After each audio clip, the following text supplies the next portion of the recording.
Bienvenidos al curso de ecuaciones diferenciales ordinarias y en esta oportunidad vamos a hablar de los sistemas de ecuaciones diferenciales de primer orden. Entonces el objetivo de este video es el siguiente. Nosotros vamos a considerar funciones x sub i para cada i variando desde 1 hasta n, donde n es un parámetro perteneciente a los naturales. Vamos a considerar funciones x definidas de r en r, ¿ok? Que dependen de un cierto parámetro t, tal que a cada t tenemos nuestra función x y de t. En principio vamos a pedir que esta función sea continua. Nos va a interesar que esa sea una función continua. A lo mejor no en todo R, pero sí en un subconjunto I con I contenido en R. Y obviamente dominio común de todas estas funciones. Y vamos a denotar entonces, como siempre, x' de I a la derivada de esta función con respecto a la variable t. Entonces, en nuestro caso, nosotros nos va a interesar, nuestro problema va a ser resolver el siguiente sistema. x'1 igual a su 1 de t por x1 de t y así más vamos a poner aquí a su 1n más a su 1n de t por xn, en este caso es xn de t, más una cierta función, vamos a llamarla g1 de t, ¿ok? Entonces vamos a considerar una primera ecuación que sería de este tipo, después vendría x'2, x'3, etcétera, etcétera, hasta llegar a la enésima ecuación, igual x'n a su n1 de t por x1 de t, y así sucesivamente hasta la última función a su nn de t por xn de t, o sea, x1 con x1 y así xn con xn más una cierta función gn de t, donde todas estas funciones xy y la misma función g están definidas de i en r y vamos a suponer que son continuas, ¿ok? Vamos a pedir continuidad en principio para que todo esto tenga mayor sentido. Entonces, este sistema de ecuaciones podemos expresarlo en forma matricial de la siguiente manera. Vamos a denotar x al vector formado por x1, xn. En realidad aquí sería x de t. X de t, entonces va a ser el vector x1 de t, xn de t. Vamos a denotar por G mayúscula al vector G1 de t, Gn de t, ¿ok? Pongámosle y vamos a denotar a de t, a la matriz dada por los coeficientes a su 1, 1, a su 2, 2 y así hasta llegar a su nn de t, ¿ok? Esta es la matriz donde aparecen las funciones previamente establecidas. El sistema anterior podemos expresarlo entonces en términos matriciales como x' de t igual a de t por x más e de t. Y aquí podemos establecer una condición inicial, x de t sub 0 igual a un cierto valor x sub 0. Este sistema, permítanme llamarlo 1, y nuestro objetivo va a ser resolver sistemas de este tipo, ¿ok? Sistemas de este tipo, y para ello tenemos una versión matricial del teorema de Peano. En este caso, la existencia de soluciones a este tipo de problemas no los garantiza este teorema, que nos dice que si a de t y g de t son continuas en una región I contenida en R, ¿ok? Son continuas allí, ¿no? Continuas, permítanme escribirlo así, para todo T perteneciente a I contenido en R.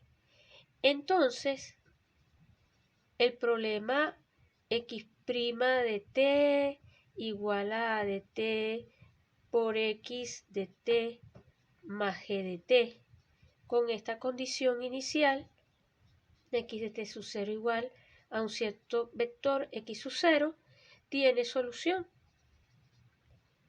Puede ser que no sea única, pero la solución existe. Tiene al menos, vamos a decirlo así, tiene al menos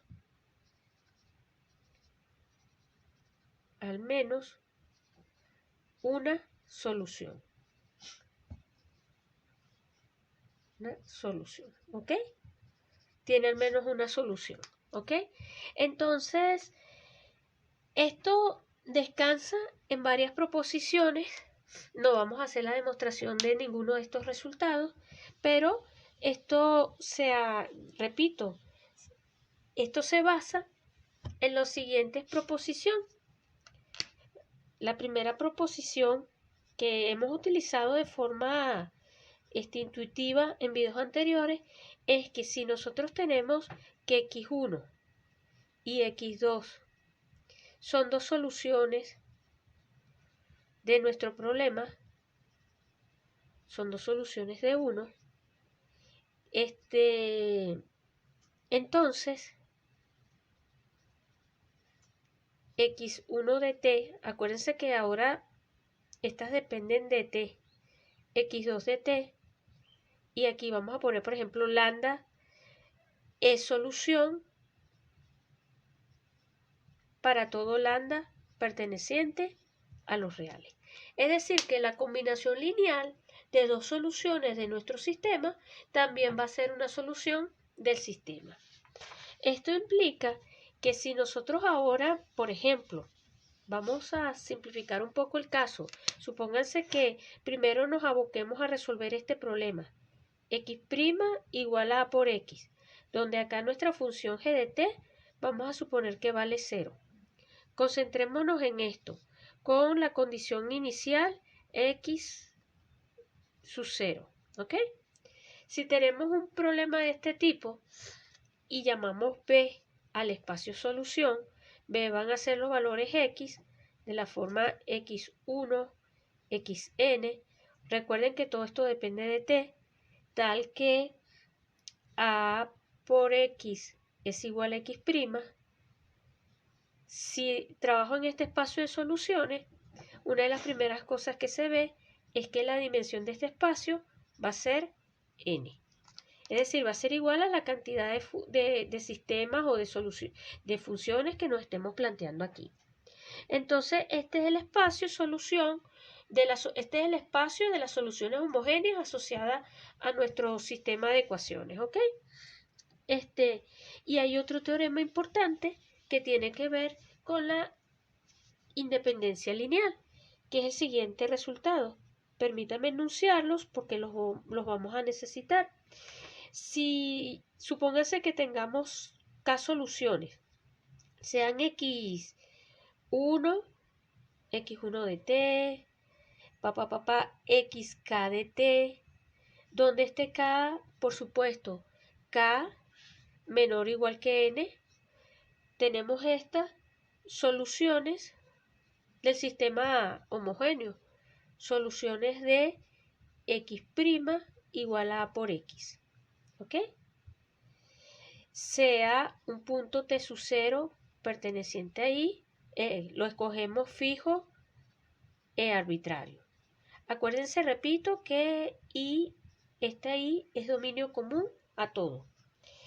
Entonces, este sistema, o sea, este conjunto de soluciones x1, pero ahora evaluado en t sub 0, xk, pero ahora evaluado en t sub 0, son también linealmente independientes.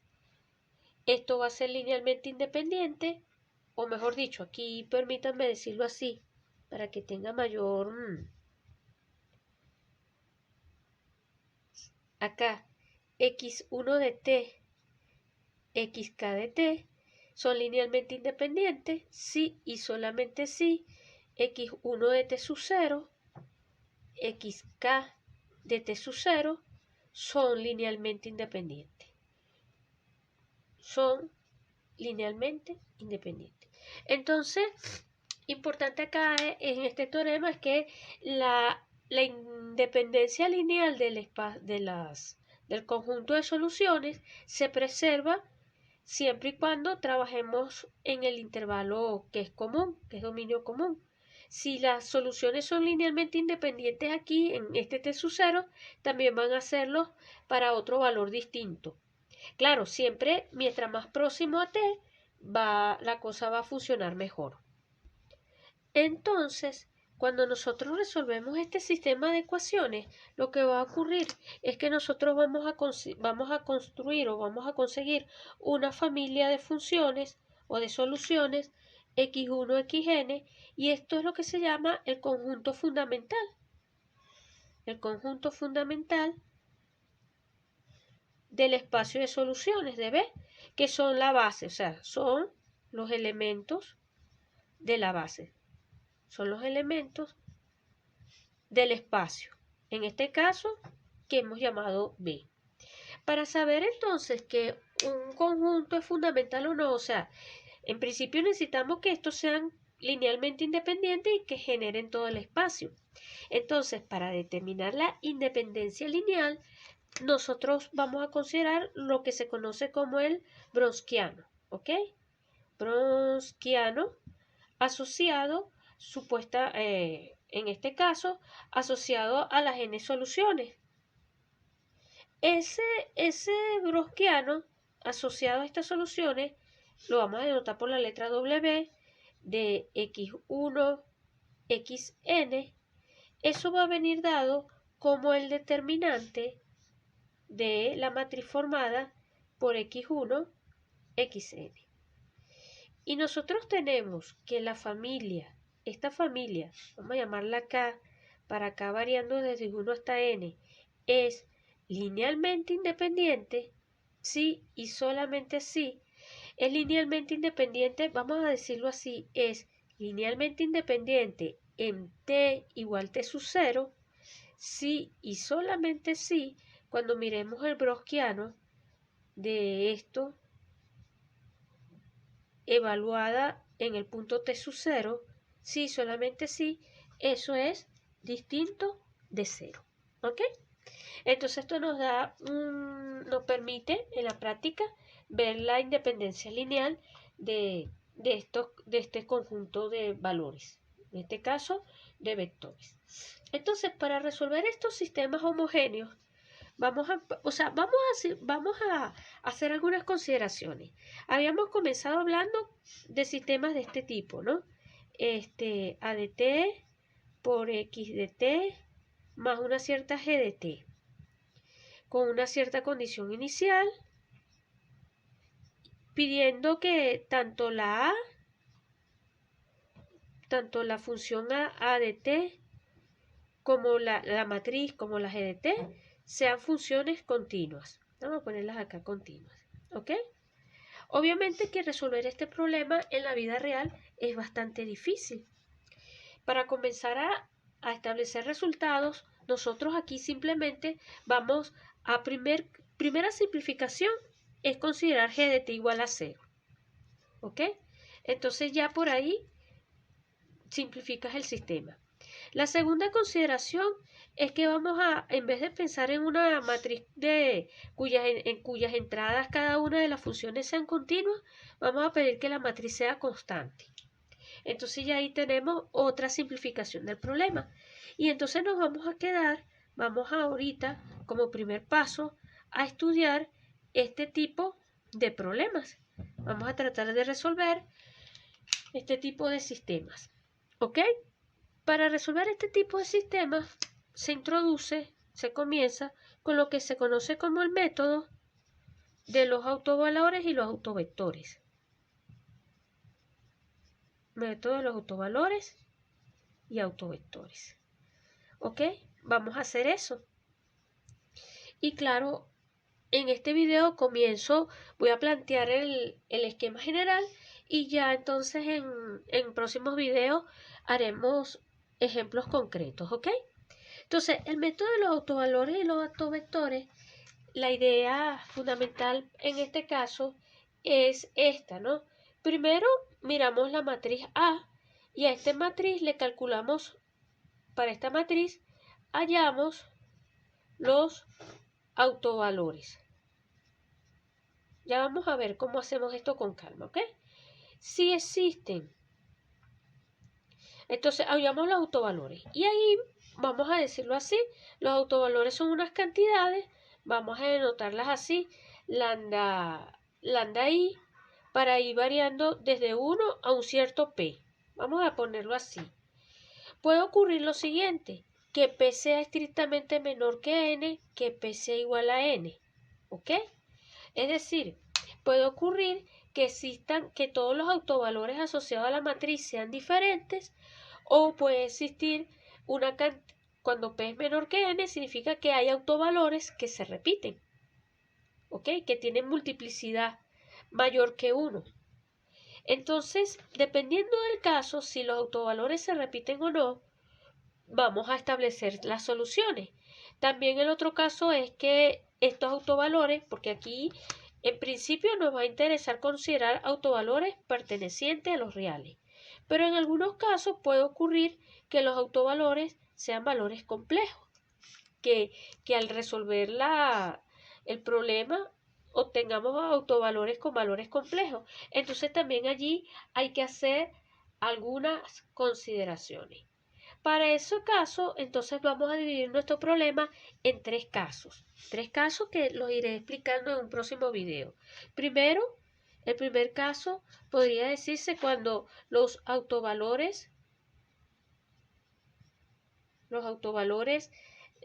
lambda i son todos diferentes. Son todos diferentes. El segundo caso es cuando los autovalores o algunos de los autovalores son complejos. No tienen por qué ser todos, ¿no? Pero sí aparece cuando hay autovalores complejos y cuando hay autovalores que se repiten. El método entonces en este método, para aplicar este método, tenemos que distinguir estos tres casos. Cuando hay autovalores que son complejos, ¿ok? Necesitamos distinguir esos tres casos. En un próximo video vamos entonces a comenzar a estudiar estos casos mediante ejemplos.